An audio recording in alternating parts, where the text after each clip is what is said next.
Now at 4:30 on WKYT this morning, Kentucky State Police investigating an officer-involved shooting from overnight. We'll have the latest on the investigation coming right up. Leaders in Midway set to vote today on whether or not to bring a fairness ordinance to town. And the Senate met last night to try and extend key provisions of the Patriot Act. Why Kentucky senators fall on opposite sides of the bill. And what happens when the bill expires. Here on WKYT this morning. Tracking, alerting, protecting. This is WKYT This Morning. Good morning. It's your Monday, and we hope you had a nice weekend and you're ready to go here on this brand new week. And here we are on June 1st, brand new month as well. I'm Bill Bryant. And I'm Rebecca Smith, a little bit closer to being the official start of summer. You got it. All right, let's check to see how weather is moving now with Micah. Yeah, we're looking outside, seeing those scattered showers out and about. No thunderstorm activity, but most of this is going to be very light rain. You will get some embedded heavier downpours as you slide back toward the BG Parkway and also far southern zones. That's where you're seeing those different colors, which means you're going to get some heavier rain out of this. It's all sliding north and northeast. Look at these temperature differences. You can see where that front's located. 59 in Lexington, 67 now in the London-Corbin area. So all that warm air is bottled up down toward the south, and you will get that cool air trying to push that on out of the way. 65 degrees today. That cool rain. We'll go over your latest forecast, show you if we're going to have another rainy week in store coming up in a few minutes. All right, we'll see you in a bit. We thank you. We start this morning in Texas. Officials still dealing with rains and flooding there. A lot of destruction there. The central part of Texas under a flood watch this morning as officials monitor flood levels in Dallas. Forecasters predict another storm could dump as much as 5 inches of rain on the already rain-soaked region. A girl was killed yesterday when her car was swept away. 10 people are missing. We are tracking a developing story this morning out of Georgetown. That's where state police investigating an officer-involved shooting. Troopers say they were called out to a campsite near Elkhorn Creek just after 10 o'clock last night. They say the Scott County Sheriff's Department got reports of a burglary suspect in that area. When authorities arrived, they say a man raised a gun and officers shot him. He was taken to UK Hospital where he's been listed in critical but stable condition this morning. No officers were injured. Obviously, we'll be tracking that story for you this morning. Overnight, key parts of the Patriot Act temporarily expired, including the NSA's controversial bulk collection of millions of phone records. The controversial program in place since 9/11 was brought to light by former NSA contractor Edward Snowden. CBS's Edward Lawrence has the latest from Washington.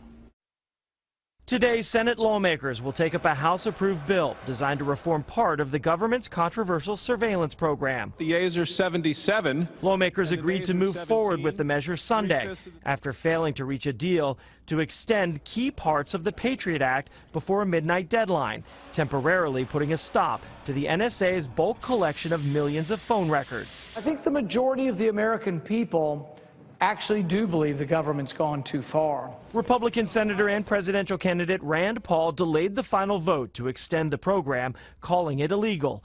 The move angered many fellow Republicans who sought simply to extend the Patriot Act as is. We shouldn't be disarming unilaterally as our enemies grow more sophisticated and aggressive.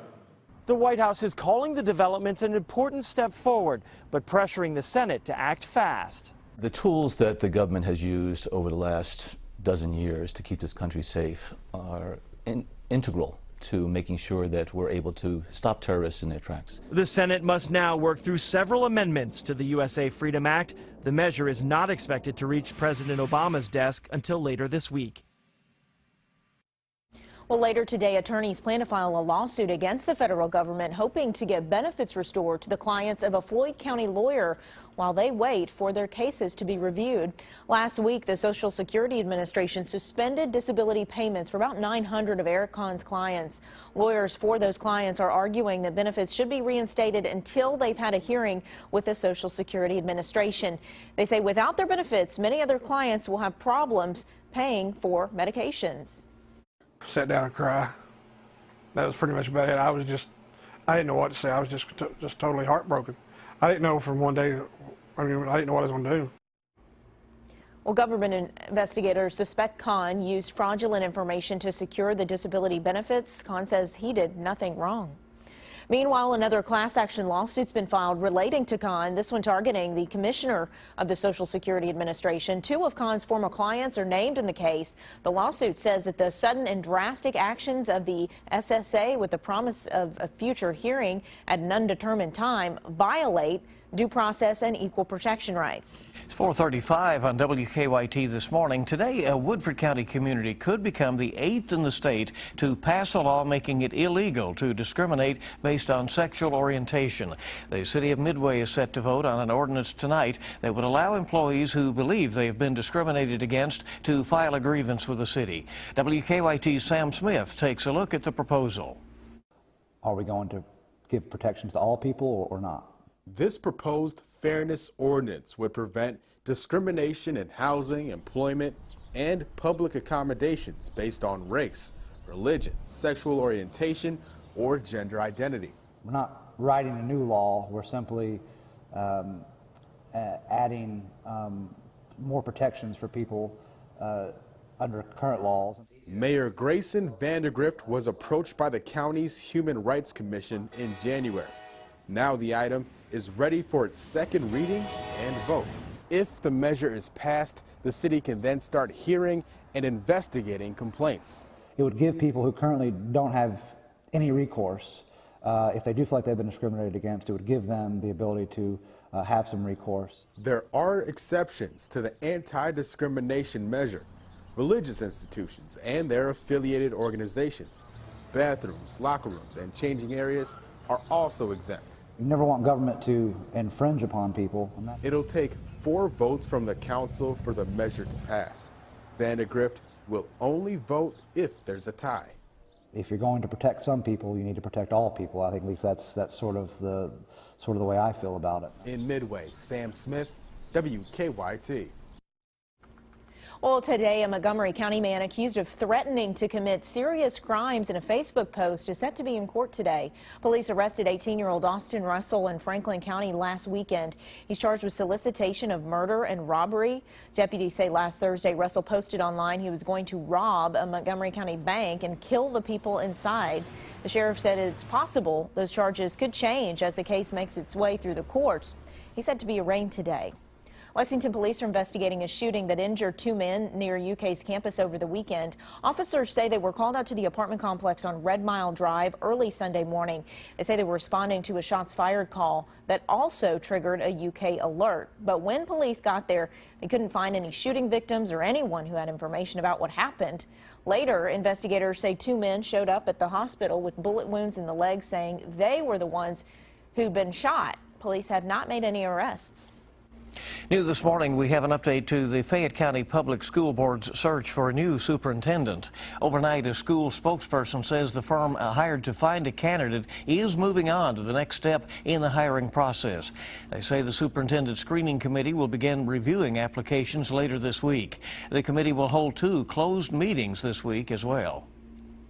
Also later today, Kentucky Governor Steve Beshear expected to give a progress update on the cleanup effort of a Fleming County nuclear waste site. The Maxey Flats facility is located in the Hillsborough community of Fleming County. The state bought the property in 1978 after it became unoperational. It has been attempting to isolate the radioactive material there. The state says the cleanup should be in place by 2016. They have spent more than $30 million on the project. Police are investigating a deadly crash this morning out of Anderson County. That crash happened on the Bluegrass Parkway near Lawrenceburg just before 6 last night. Police say a car veered off the road and crashed into a tree. The Anderson County coroner says 1 person suffered serious injuries in the crash and was airlifted. The other person was pronounced dead at the scene. The coroner says a steep embankment at the crash site is complicating the investigation. It certainly made the extrication more complicated, and we had the assistance of the Anderson County Fire Department and their expertise and equipment to help us remove the decedent from the vehicle. The name of the victims have not been released. The coroner says he's trying to notify the victims' next of kin. Well, one man is spending the summer crossing the United States, encouraging drivers to share the road with motorcyclists. And this weekend, he was in Kentucky. Stop by. Nate Hudson is partnering with Allstate Insurance, riding his motorcycle to all 50 states to talk about driving safely. So far, he has visited 12 states, and he plans on spending 3 more months on the road.